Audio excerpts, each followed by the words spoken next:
দ্বিতীয় ধাপে যখন উঠলেন তখন জিবরিল আমিন তার রাসূলের কানে কানে বলতে লাগলেন, ইয়া রাসূলুল্লাহ, ওই লোকটাও ধ্বংস হয়ে যাক যার সামনে আপনার নাম নেওয়া হবে কিন্তু আপনার নাম শোনার পরে দরুদ পড়বে না। এই লোকটাও দুনিয়ার ভিতরে সব থেকে বড় বখিল আর কৃপণ, এই লোকটাও ধ্বংস হয়ে যাক। রাসূল করিম সাল্লাল্লাহু আলাইহি সাল্লাম বললেন আমিন। তৃতীয় ধাপে যখন উঠলেন তখন রাসূল করিম সাল্লাল্লাহু আলাইহি সাল্লামের কানে কানে এসে বললেন, ইয়া রাসূলুল্লাহ, ওই লোকটাও ধ্বংস হয়ে যাক যে তার পিতামাতা অথবা দুইজনের যে কোনো একজনকে পেল কিন্তু জান্নাত ক্রয় করতে পারলো না কোনো খেদমত করে। পিতামাতার সেবা যত্ন, তাদের দেখভাল আর তাদের খেদমত করে নিজের জান্নাত ক্রয় করতে পারলো না, ওই লোকটাও ধ্বংস হয়ে যাক। রাসূল করিম সাল্লাল্লাহু আলাইহি সাল্লাম তৃতীয়বারও বললেন আমিন।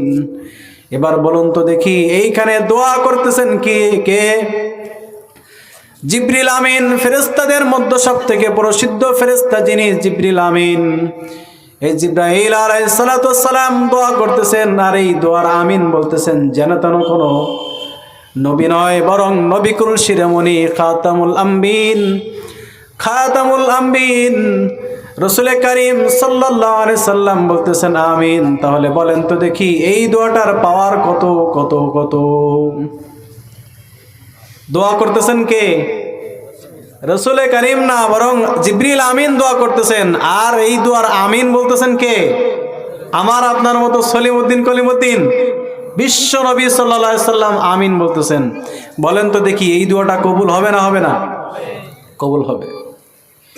এজন্য আল্লাহ রসুলের নাম যখন আমরা শুনবো সাল্লাল্লাহু আলাইহি সাল্লাম পড়বো কমপক্ষে। রাজি আছি তো ইনশাআল্লাহ? আল্লাহ তাআলা তৌফিক দান করুন। বলেন তো আমাদের রব কে? চিল্লায় বলেন আমাদের রব কে? আল্লাহর নাম নিতে এখনো কি ভয় আছে নাকি? কেউ মার দেবে, কেউ ধরে নিয়ে যাবে, কেউ মামলা দিবে, কেউ হামলা করবে। তাহলে আল্লাহর নাম চিল্লায় নিতে হবে। আমাদের রব কে? আল্লাহ হলেন আমাদের রব। এই আল্লাহ তাআলাকে রব হিসেবে পেয়ে আমি আপনি বেজার? আমি আপনি সন্তুষ্ট না বেজার? সন্তুষ্ট যদি হয়ে থাকি তাহলে আমি কিছু প্রশ্ন করব, মাঝে মাঝে একটু উত্তর দিয়েন, পারবেন ইনশাআল্লাহ?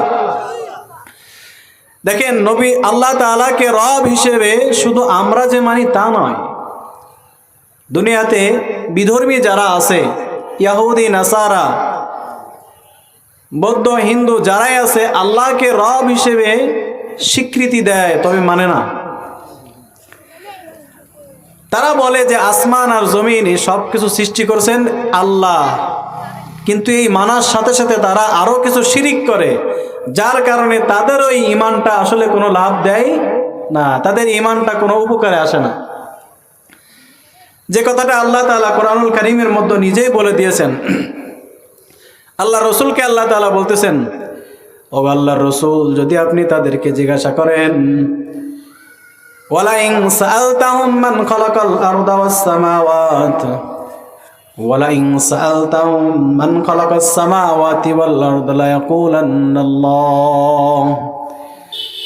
ওগো আল্লাহর নবী, আপনি যদি কাফের মুশরিকদেরকে জিজ্ঞাসা করেন কে আল্লাহ তাআলা, কোন আল্লাহ তাআলা সৃষ্টি করেছেন এই আসমানকে, কে সৃষ্টি করেছেন জমিনকে, কে সৃষ্টি করেছেন এই নক্ষত্র রাজিকে, কে সৃষ্টি করেছেন তারকা রাজিকে, কে সৃষ্টি করেছেন আসমান আর জমিন, আল্লাহ তাআলা বলেন, কাফেররা বলবে লা ইয়াকুলান্নাল্লাহ, কাফেররা বলবে নিশ্চয় আল্লাহ তাআলা সৃষ্টি করেছেন।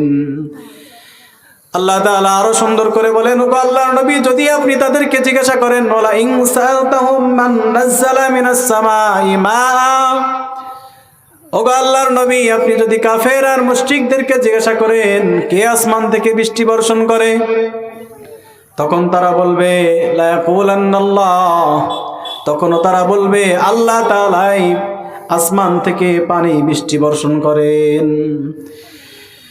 আরো সুন্দর করে আল্লাহ তাআলা বলে দিয়েছেন, ওগো আল্লাহর রাসূল, আপনি যদি তাদেরকে জিজ্ঞাসা করেন ওয়ালা ইন সাআলতাহুম মান খালাকাহুম, তাদেরকে সৃষ্টি করেছেন কে, তখনও তারা বলবে লা ইয়াকুলান্নাল্লাহ, তখনও তারা কিন্তু বলবে আল্লাহ তাআলাই আমাদেরকে সৃষ্টি করেছেন। তাহলে কাফের আর মুশরিকরাও কিন্তু বিশ্বাস করে, তারাও জানে যে সৃষ্টিকর্তা একমাত্র একজন, তিনি কে? আল্লাহ তাআলা একমাত্র সৃষ্টিকারী। তিনি সৃষ্টি করেছেন আসমান, তিনি জমিন সৃষ্টি করেছেন, তিনি আমাদেরকে সৃষ্টি করেছেন। তারপরও তারা আল্লাহর দাসত্ব আর বন্দেগী করে না, কারণ তারা ঈমান আনে ঠিক, কিন্তু এই ঈমানের সাথে আরো অন্য কিছু সমস্যা করে ফেলে।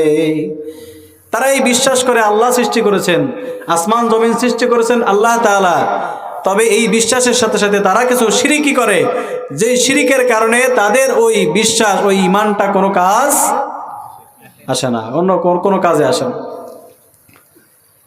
এমনকি আবু জাহেল পর্যন্ত এই স্বীকৃতি সৃষ্টি করেছে আল্লাহ তাআলা। আবু জাহেল পর্যন্ত সৃষ্টিকর্তাকে মানত, আল্লাহ তাআলাকে বিশ্বাস করত, আসমান জমিন সৃষ্টি করেছেন আল্লাহ, এটা আবু জাহেল মানত। কিন্তু আবু জাহেল আল্লাহর সাথে আরো অনেককে খোদা মনে করত, আরো অনেককে শিরিক করত, যার কারণে আবু জাহেলও দোয়া করত। আবু জাহেলের দোয়াও আল্লাহ তাআলা কবুল করেছেন। বলবেন কেমন কথা? হ্যাঁ, আবু জাহেলের দোয়াও আল্লাহ তাআলা কবুল করেছেন। আবু জাহেল বদরের ময়দানের আগের দিন দোয়া করতেছে আল্লাহ তাআলার কাছে, নবী মুহাম্মদ সাল্লাল্লাহু আলাইহি সাল্লামকে শোনায় শোনায় দোয়া করতেছেন আবু জাহেল, আয় আল্লাহ, যদি আমরা সত্যবাদী হয়ে থাকি তাহলে আপনি আমাদেরকে বিজয় দান করে দিয়েন। আবার সে দোয়া করে, আয় আল্লাহ, আমরা দরকার নেই, আজকের দিনে যারাই সত্যবাদী, আপনি যদি মুহাম্মদ সাল্লাল্লাহু আলাইহি সাল্লামের উপরে কোরআন নাজিল করে থাকেন, তাহলে এটা যদি সত্য হয়ে থাকে তাহলে মুহাম্মদকে বিজয় দান করে দিয়েন।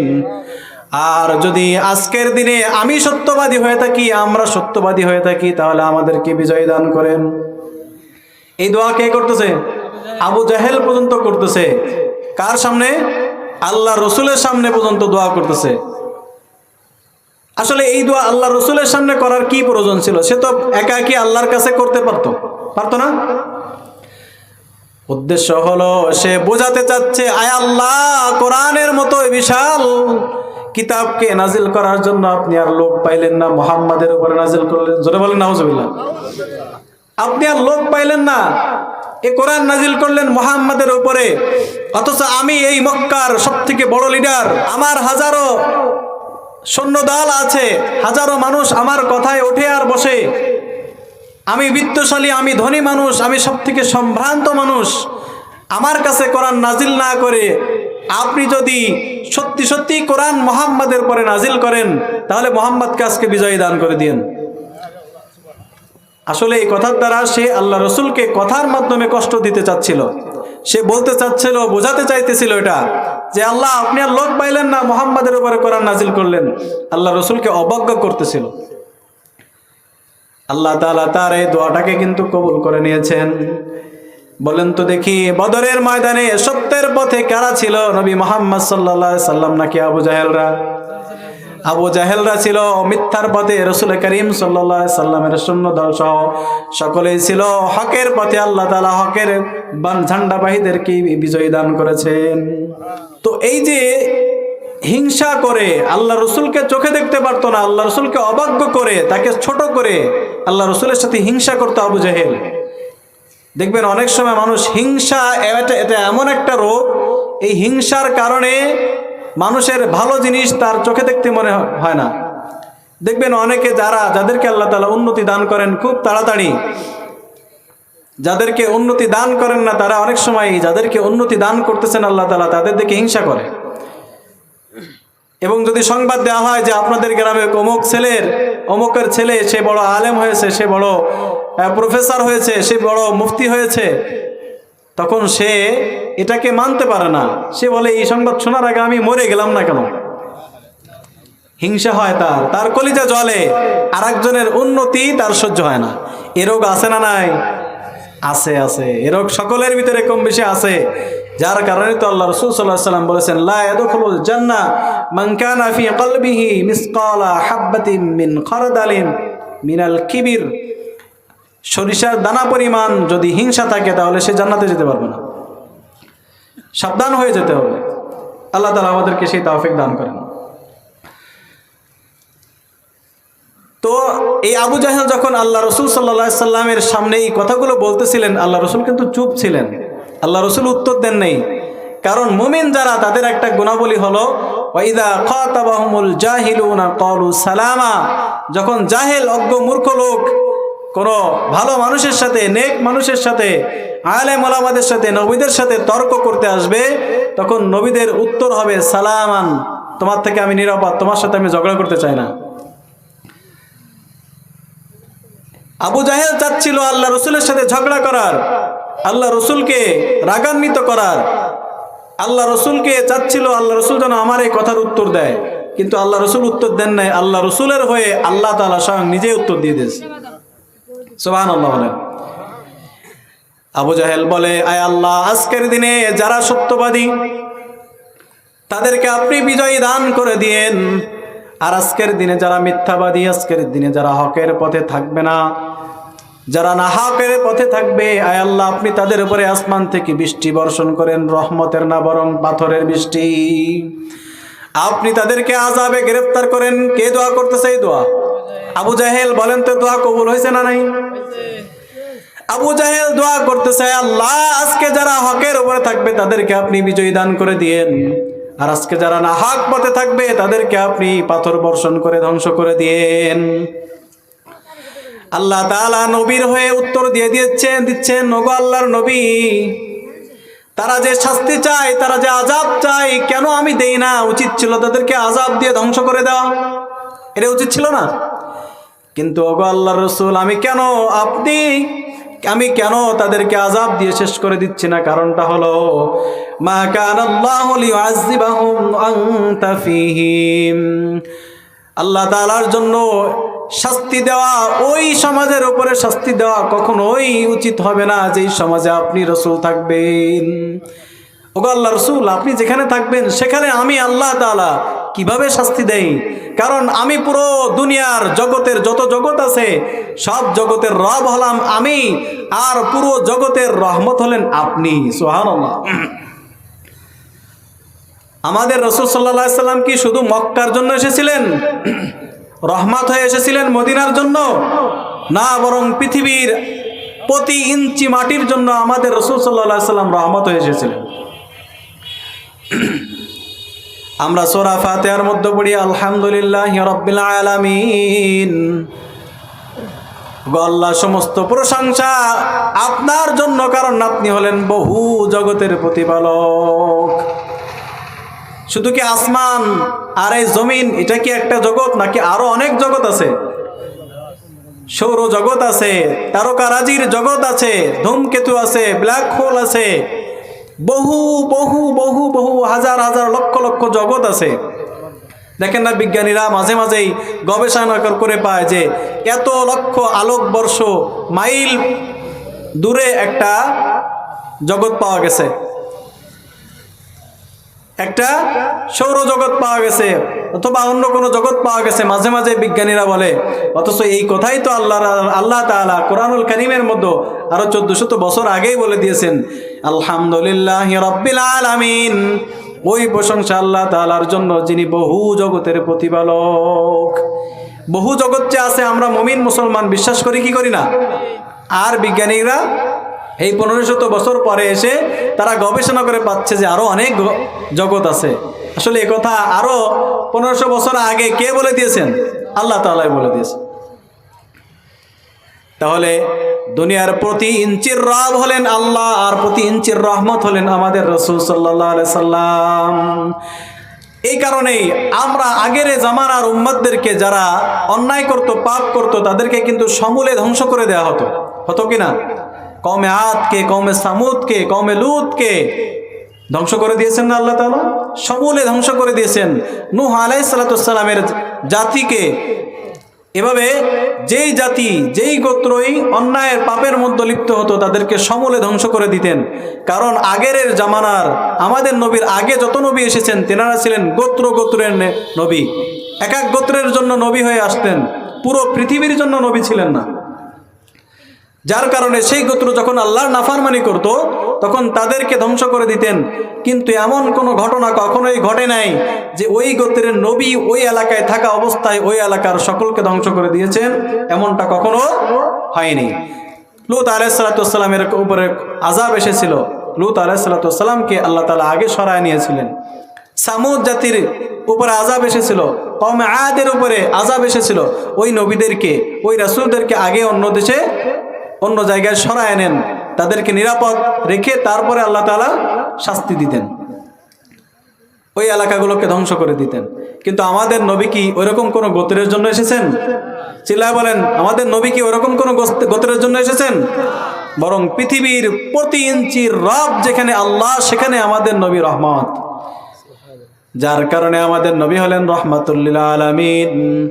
পৃথিবীর প্রতি ইঞ্চি মাটির জন্য আমাদের নবী রহমত। পৃথিবীর মুমিন মুসলমানদের জন্য আমাদের নবী যেরকম রহমত, পৃথিবীর প্রত্যেকটা কাফের মুশরিক বেদিনদের জন্য আমাদের নবী রহমত। আমাদের নবী শুধুমাত্র মুমিনদের জন্য যে রহমত তা নয়, বরং পৃথিবীর সব ধর্ম বর্ণ জাতির জন্য আমাদের নবী রহমত। আমাদের নবী যদি না আসতেন তাহলে এই জাতিগুলো হতো না, এরাও বেঁচে থাকার কোনো অধিকার থাকতো না, আল্লাহ তাআলা সমূলে ধ্বংস করে দিতেন। তো যেখানে রব আল্লাহ, সেখানের রহমত হলেন আমাদের নবী সাল্লাল্লাহু আলাইহি ওয়াসাল্লাম। আমাদের নবীজি সাল্লাল্লাহু আলাইহি ওয়াসাল্লামের কারণে আযাব গজব পৃথিবীতে ব্যাপকভাবে আসে না, কারণ তিনি সব স্থানের রহমত। এই কারণে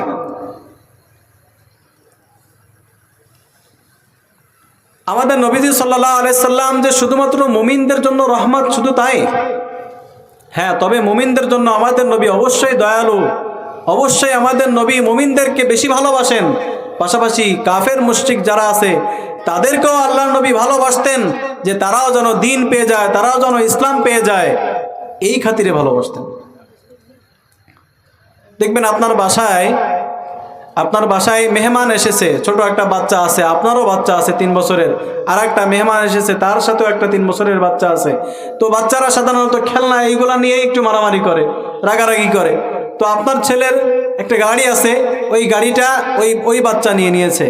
একটা পর্যায়ে টানাটানি করতে করতে দুইজনে মারামারি করছে, এ ওরে ঠেলা দিছে, ও ওরে ঠেলা দিছে, দুইজনেই কান্নাকাটি করতেছে। আপনি যখন তাদেরকে বিচার করতে যাবেন, তখন কি শুধুমাত্র বিচার করবেন কার উপরে? নিজের ছেলের উপরে আগে বিচার হবে। নিজের ছেলেকে শাসাতে হবে। যিনি বেড়াইতে আসতেন, মেহমান হয়ে আসতেন, তাকে কি শাসন করতে পারবে না? বরং তাকে আদর করে দেবে, আর নিজের ছেলেটাকে, নিজের সন্তানটাকে একটু শাসন করবে। এই যে শাসন করলেন, এটা কি, এই শাসন কি ছেলে সন্তানদের প্রতি মায়া মহব্বত কম থাকার কারণে নাকি বেশি থাকার কারণে? বেশি থাকার কারণে।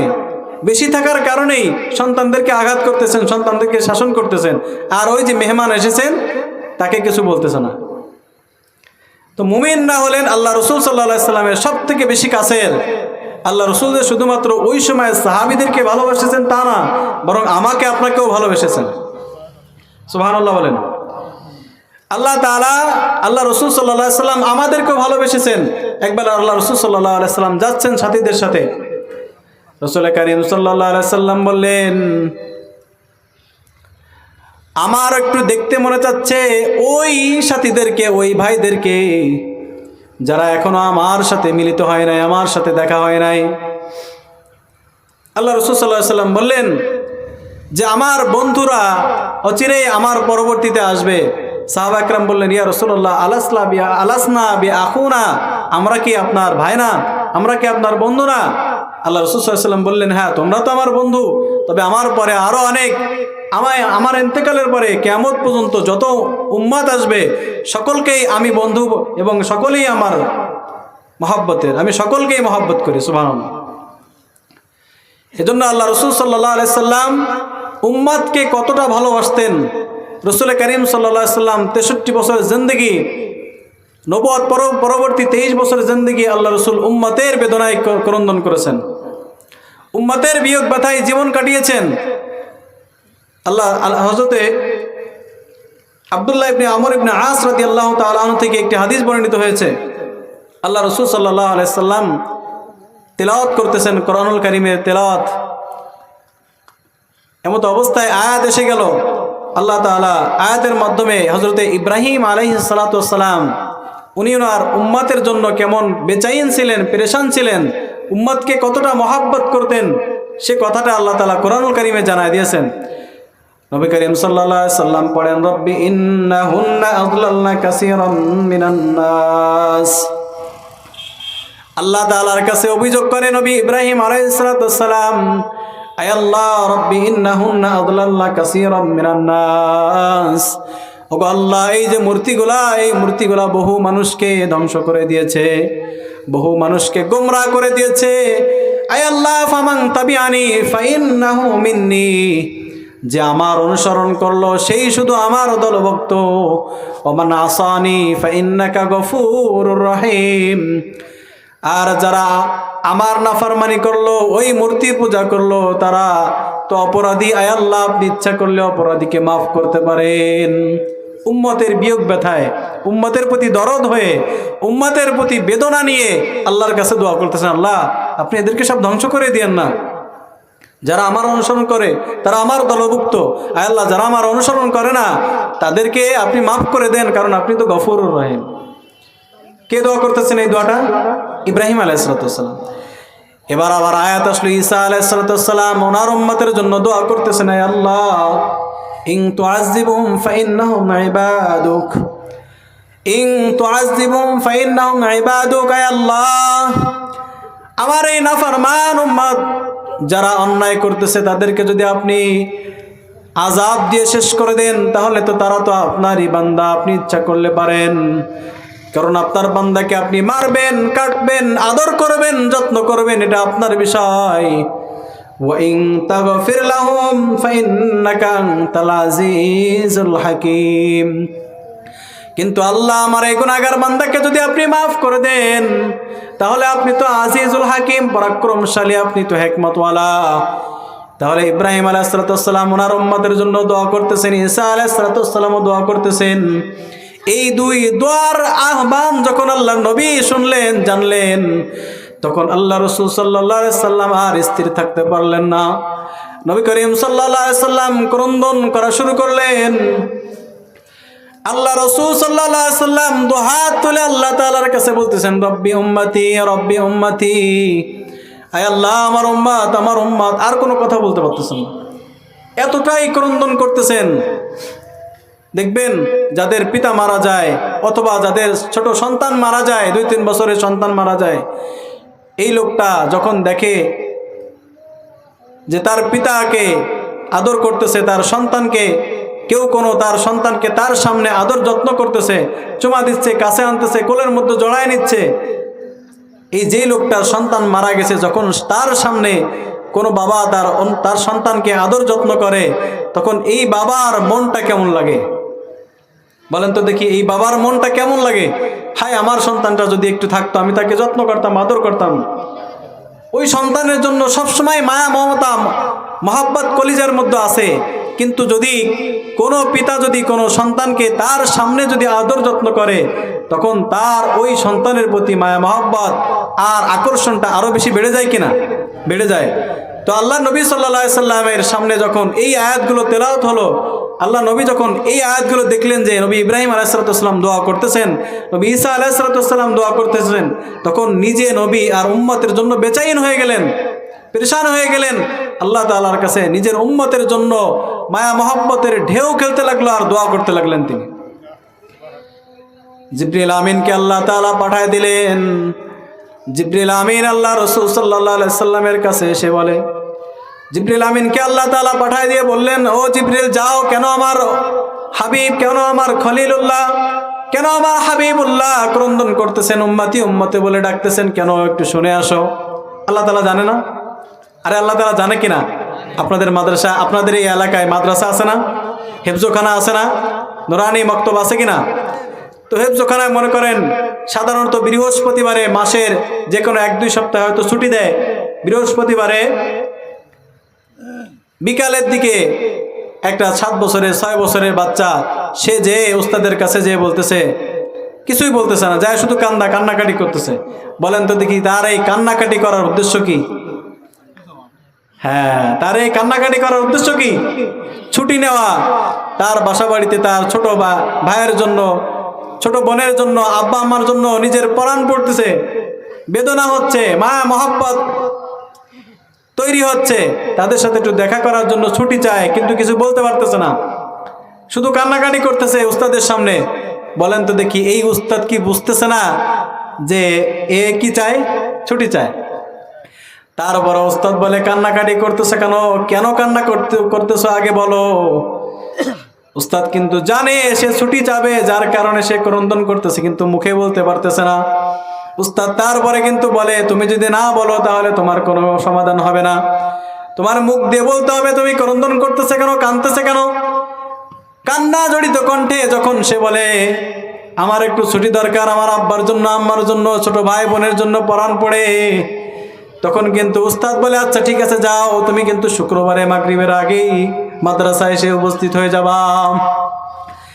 উস্তাদ জানে এতে কেন এসেছে, এখন বৃহস্পতিবারে বিকালে ছুটি নেওয়ার জন্য এসেছে। তারপর উস্তাদ জিজ্ঞাসা করতেছে, বলো, তুমি মুখ দিয়ে না বললে তোমার কোনো সমাধান হবে না।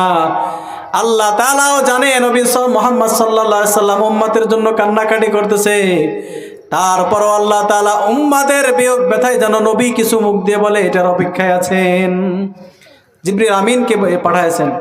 জিবরিল আমিনকে পাঠানোর পরে জিবরিল আমিন এসে আল্লাহ রসুলকে বলতেছে, ইয়া রাসূলুল্লাহ, আল্লাহ তাআলা জানতে চায় কেন আপনি ক্রন্দন করতেছেন। জিবরিল আমিনকে আল্লাহ রাসূল সাল্লাল্লাহু আলাইহি সাল্লাম শুধু ওইটাই বলতেছেন, রব্বি হাবলি উম্মতি, রব্বি হাবলি উম্মতি, আয় আল্লাহ আমার উম্মতকে মাফ করে দেন, আমার উম্মতকে মাফ করে দেন। জিবরিল আমিন আবার আল্লাহ তাআলার কাছে গেছে। আল্লাহ তাআলার কাছে যাওয়ার পরে আল্লাহ তাআলা বলে দিয়েছেন, আমি আপনার উম্মতকে মাফ করে দেব। রসুলকে জানানোর পরে রসুল তাও খুশি নয়। আল্লাহ রসুল বলেন, আমার একটা আদনা থেকে আদনা উম্মত, যার অন্তরের মধ্যে সরিষার দানা পরিমাণ ঈমান আছে, তাকে নাজাত না দেওয়ার আগ পর্যন্ত, সুসংবাদ না দেওয়ার আগ পর্যন্ত আমি কান্না থামাবো না। এই সুসংবাদ যখন দিছে তখন আল্লাহ রসুল ক্রন্দন কান্নাকাটি থামিয়েছেন। একটু চিন্তা করে দেখেন, আমার আপনার নবী শুধুমাত্র তখনকার সাহাবীর জন্য ক্রন্দন করেন নাই, কিয়ামত পর্যন্ত আনেওয়ালা যত উম্মাত আছে সকলের জন্যই ক্রন্দন করেছেন, সকলের জন্যই মায়া করেছেন, মহাব্বত করেছেন। কতটা আমাদের নবী আমাদেরকে ভালোবাসতেন আর মহাব্বত করতেন, আল্লাহ তাআলাই সেটা সাক্ষী দিচ্ছেন। যে আয়াতটা আমি পড়েছিলাম, লাকাদ জাআকুম রাসূলুম মিন আনফুসিকুম আযীজুন আলাইহি মা আনিতুম হারিসুন আলাইকুম বিল মুমিনিনা রাউফুর রহিম। দেখেন আল্লাহ তাআলার এখানে চারটা নাম নবীজির শানে বরাদ্দ দিয়ে দিয়েছেন। আল্লাহ তাআলার একটা নাম হলো আজিজ, একটা নাম হলো হারিস, একটা নাম হলো রউফ, একটা নাম হলো রহিম। দুনিয়ার কোনো মানুষ রউফুর রহিম না, কোনো মানুষ আজিজ না, কোনো মানুষ হারিস না। এই চারটা গুণাবলী, গুণবাচক নাম আল্লাহ তাআলার 99টা নাম আছে। গুণবাচক নাম আরো অনেক নাম আছে, গুণবাচক নাম আছে 99টা নাম। এটার ভিতরে 4টা নাম আল্লাহ তাআলা স্বয়ং নবীজিকে দান করে দিয়েছেন, বরাদ্দ দিয়েছেন নবীজির সম্মানে। নবীজি উম্মতকে কতটা মহব্বত করতেন, কতটা ভালোবাসতেন, যে নিজের নাম পর্যন্ত আল্লাহ রসুলকে দিয়ে দিয়েছেন।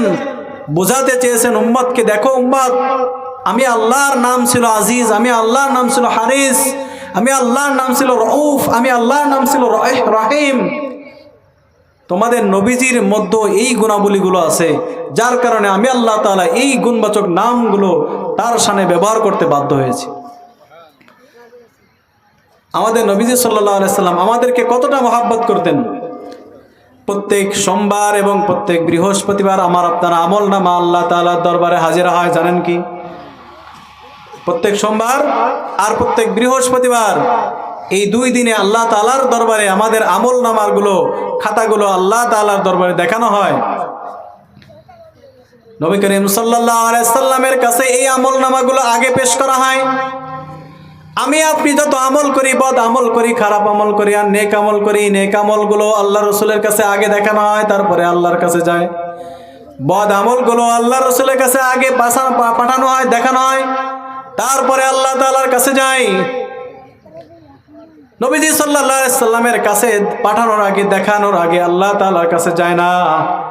নবীজি সাল্লাল্লাহু আলাইহি সাল্লাম মদিনা মুনাওয়ারাতে কবরের জগতের মধ্যে তিনি এখনো জীবিত, তিনি এখনো মৃত নয়, বরং নবী করিম সাল্লাল্লাহু আলাইহি সাল্লাম, নবীরা মৃত নয়, এটা আল্লাহ তাআলা কোরআনের আয়াতের মধ্যে বলে দিয়েছেন। তেনারা জিন্দা, তবে তেনারা আলমে বারজাখে জিন্দা, আলমে আরওয়াহে না। এই রুহের জগতে, এই আমাদের এই জগতে, দুনিয়ার জগতে তেনারা জিন্দা নয়, বরং পরবর্তী জিন্দগিতে তারা জিন্দা। আল্লাহ রসুলের কাছে সব আমল নিয়ে যাওয়া হয়। আল্লাহ রসুল যেই উম্মতের আমল ভালো দেখেন তার জন্য দোয়া করেন, যেই উম্মতের আমল খারাপ দেখেন সেই উম্মতের জন্য রসুল করিম সাল্লাল্লাহু আলাইহি সাল্লাম ব্যথা পান, কষ্ট পান, বিয়োগ ব্যথায় ব্যথিত হয়ে যান। দেখেন, একটা নাম হলো আল্লাহ তাআলা আজিজ। আল্লাহ তাআলা যে 4টা নাম নবীজির শানে ব্যবহার করেছেন, এর ভিতরে একটা নাম হলো আজিজ। আজিজ এমন গুণবাচক নাম যে সমবেদনা ভাগ করে নেওয়া, আমার বেদনা আপনি ভাগ করে নিলেন, এটা এমন একটা গুণবাচক নাম যে এক ব্যথায় একজন না বরং বহুজন ব্যথিত হয়, তিনি হবেন আজিজ। আমাদের নবীজি হলেন আজিজ। আমাদের নবীজি আমার আপনার ব্যথায়, আমার আপনার নবীজি ব্যথা পায়। পৃথিবীর কোনো এলাকাতে, ধরেন আপনাদের এই এলাকায় গভীর রাত্রে একটা বাচ্চা যখন কান্নাকাটি করে, রোগাক্রান্ত হয়ে, জ্বরগ্রস্ত হয়ে, এমন কঠিন রোগ হয়েছে, আশপাশে দোকান নাই, ফার্মেসি নাই, সেখান থেকে ওষুধ কিনে এনে আপনি খাওয়াবেন। হঠাৎ করে এমন জ্বর হয়েছে, এই নিষ্পাপ মাসুম বাচ্চা, 2 বছর 3 বছরের বাচ্চা যখন হঠাৎ জ্বর হয়ে যায়, যখন হঠাৎ খিঁচুনি জ্বর হয়, তাকে বহু কুম্বলার লেপ দিয়ে যখন তাকে থামানো যায় না, এমন কঠিন জ্বর হয়ে যায়, চোখ মুখ উল্টে যায়, জিহ্বা বের হয়ে যায়, কেমন যেন চক্ষু বের হয়ে যাচ্ছে, এখনই শেষ হয়ে যাবে। এই কঠিন পরিস্থিতির মধ্যে পিতামাতা পাশে বসে থেকে শান্তভাবে বসে থাকতে পারে? পিতামাতা তো শান্তভাবে বসে থাকতে পারে না। এই 2 পিতামাতা দুইজনই সুস্থ, কিন্তু বলেন তো দেখি, এই সন্তানের বিয়োগ ব্যথায়, সন্তানের এই কষ্টে, এই জ্বর আক্রান্ত হওয়ার কারণে সন্তান যে কষ্ট পাচ্ছে, এই কষ্ট ওনারাও পাচ্ছে কিনা? পিতামাতা পায় কিনা? বরং দেখা যায় যে এই সন্তানের যতটা না কষ্ট হচ্ছে, পিতামাতার তার থেকে আরো 1000 গুণে বেশি কষ্ট পাচ্ছে, তারা অসুস্থ না হয়েও। কারণ কি? কারণ হলো মহাব্বত আর ভালোবাসা। পিতামাতা আমার আপনার জন্য এমন কিছু খেদমত আঞ্জাম দিয়েছে যেটা অন্য কেউ দেয় না, যার কারণে তো আল্লাহ রাব্বুল আলামিন কোরআনুল কারীমের মধ্যে আয়াত নাজিল করে জানায় দিয়েছেন, ওয়াকাদা রাব্বুকা আল্লা তা'বুদু ইল্লা ইয়্যাহু ওয়া বিল ওয়ালিদাইনি ইহসানা। আল্লাহ তাআলা আয়াত নাজিল করে জানায় দিয়েছেন, ওয়াকাদা, আল্লাহ তাআলা সিদ্ধান্ত দিচ্ছেন, আল্লা তা'বুদু ইল্লা ইয়্যাহু, আমি আল্লাহ তাআলার ইবাদত বাদে অন্য কারোর ইবাদত করবা না। এরপরে আল্লাহ তাআলা জানায় দিচ্ছেন, ওয়াবিল ওয়ালিদাইনি ইহসানা, আমি আল্লাহ তাআলার ইবাদত বন্দেগী করার পরেই তোমরা তোমাদের পিতামাতার সাথে সৎ আচরণ করবে, ভালো আচরণ করবে।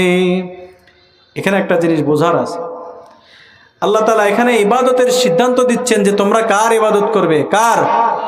আল্লাহর ইবাদত করবে। এই আয়াতের মধ্যে আল্লাহর ইবাদতের পরপরই পিতামাতার কথা আনলেন কেন? মুফাসসিরিন কিরাম বলেন, আল্লাহর ইবাদতের পরে সবথেকে গুরুত্বপূর্ণ যেই ইবাদত, যেই আমল, সেটা হলো পিতামাতার সাথে সদাচরণ। পিতামাতার সাথে সদাচরণ আল্লাহ তাআলার পরে সবথেকে শ্রেষ্ঠতম ইবাদত আর শ্রেষ্ঠতম কথা, শ্রেষ্ঠতম গুণ হলো পিতামাতার খেদমত। পিতামাতার খেদমত হবে তো জান্নাত নির্ধারণ হয়ে যাবে, পিতামাতার নাফরমানি হবে তো জাহান্নামের কীট হতে হবে। দেখেন, আল্লাহ রাসূল সাল্লাল্লাহু আলাইহি সাল্লাম বহু হাদিসের মধ্যে বলে দিয়েছেন। এক হাদিসের মধ্যে রাসূল কারীম সাল্লাল্লাহু আলাইহি সাল্লাম বলেন, রিদার রাব্বি বিরিদাল ওয়ালিদাইন, তোমাদের পিতামাতার সন্তুষ্টি আল্লাহর সন্তুষ্টি, ওয়া সাকাতুল ওয়ালিদাইনি বিসাকাতুর রাব্বি, আল্লাহ তাআলার অসন্তুষ্টি পিতামাতার অসন্তুষ্টির মধ্যে। তাহলে পিতামাতা সন্তুষ্ট তো আল্লাহ সন্তুষ্ট, আর আল্লাহ সন্তুষ্ট তো জান্নাত নির্ধারিত। রাসূল কারীম আরো সুন্দর করে বলে দিয়েছেন, হুমা জান্নাতুকা ওয়া নারুকা, পিতামাতাই তোমার জান্নাত, পিতামাতাই তোমার জাহান্নাম। খেদমত করলে জান্নাত পাবা, নাফরমানি করলে জাহান্নাম ছাড়া কোনো উপায় হবে না। পিতামাতার খেদমত করবো তো ইনশাআল্লাহ? করবো তো ইনশাআল্লাহ? আল্লাহ তাআলা আমাদেরকে সেই তৌফিক দান করেন। শুরুতেই আলোচনার শুরুতেই বলেছিলাম আল্লাহ রসুল আমিন বললেন। কেন আমিন বললেন? জিবরিল আমিন কানে কানে এসে বলতেছেন, ইয়া রাসূলুল্লাহ, ধ্বংস হোক ওই লোক যে পিতা মাতার দুইজনকে পেল অথবা দুইজনের একজনকে পেল কিন্তু জান্নাত ক্রয় করতে পারলো না, সে ধ্বংস হয়ে যাক। আল্লাহ রসুল কিন্তু আমিন বলেছিলেন না? এটা থেকে গুরুত্ব বোঝানো উদ্দেশ্য যে পিতা মাতা আমার আপনার জন্য সব থেকে বড় খেদমতটাই করেছে, আমাকে আপনাকে আদর যত্ন করেছেন। মায়েরা ওয়াসাইনাল ইনসানা বিওয়ালিদাইহি হামালাতহু উম্মুহু কুরহা ওয়া ওয়াদাআতহু কুরহা। মায়ের জাতিরা, পৃথিবীর সব মায়ের জাতিরা হলো ধন্য, কারণ তাদের পেট থেকে নবীগণ এসেছেন, আম্বিয়া একরাম এসেছেন। পৃথিবীর সব ভালো মানুষগুলো তাদের পেট থেকে এসেছেন। আল্লাহ রাসূল সাল্লাল্লাহু আলাইহি সাল্লাম এক হাদিসের মধ্যে বলেন, আল জান্নাতু তাহতা আকদামিল উম্মাহাত। জান্নাত হলো তোমাদের পিতামাতার, তোমাদের মায়ের পায়ের নিচে। এজন্য সময় থাকতে পিতামাতার খেদমত করতে হবে। সময় থাকতে পিতামাতার খেদমত করতে হবে। আমরা পিতামাতার খেদমত কখন করতে মনে চায়? যখন দুনিয়া থেকে তারা বিদায় নিয়ে যায়। আল্লামা ইকবালের মতো ওরকম আমাদের মনে চায়। আল্লামা ইকবাল মায়ের ইন্তেকালের পরে মায়ের বিয়োগ ব্যথায় তার কবরের সামনে দাঁড়ায় বলতেছেন, उम्र भर मेरे खिदमत तेरे हक में कर रहे, मैं तेरे खिदमत के काबिल जब हुआ तू चल बसी। मारे सारा जीवन তুমি আমার খেদমত করলা, আমাকে দেখভাল করলা, আমার অসুবিধায় তুমি অসুবিধাগ্রস্ত হয়েছো, আমার ব্যথায় তুমি ব্যথিত হয়েছো মা। আমি রাত্রে না ঘুমালে তোমার ঘুম হয় নাই মা, বহু রাত্র তুমি আমার জন্য জাগ্রত থেকেছো মা। বহু খানা আমি তোমাকে খেতে দেই নাই, খানা খাওয়ার মুহূর্তে আমি বাথরুম করে দিয়েছি, আমি তোমাকে ডিস্টার্ব করেছি মা। ও মা, সারা জীবন তুমি আমার খেদমত করলে। उम्र भर तेरे खिदमत मेरे हक में कर रही, मैं तेरे खिदमत के काबिल जब हुआ तू चल बसी। मारे सारा जीवन तुम्हें আমার খেদমত করলা, আজকে আমি উপার্জনের সক্ষম হয়েছি, চাকরি বাকরি পেয়েছি মা। এখন আমি একটু তোমার খেদমত করব মা, কিন্তু তুমি চলে গেছো। এখন আমার খেদমত করতে মন চাই, কিন্তু আমি তোমাকে পাই না মা। এরকম বিয়োগ ব্যথা যাদের আমাদের আছে, যাদের মা বাপকে আমরা নিজেরাই দাফন করে এসেছি, যাদের মায়ের বুকের উপরে আমরাই মাটি চাপা দিয়ে এসেছি, যাদের পিতাকে আমরা দাফন করে এসেছি,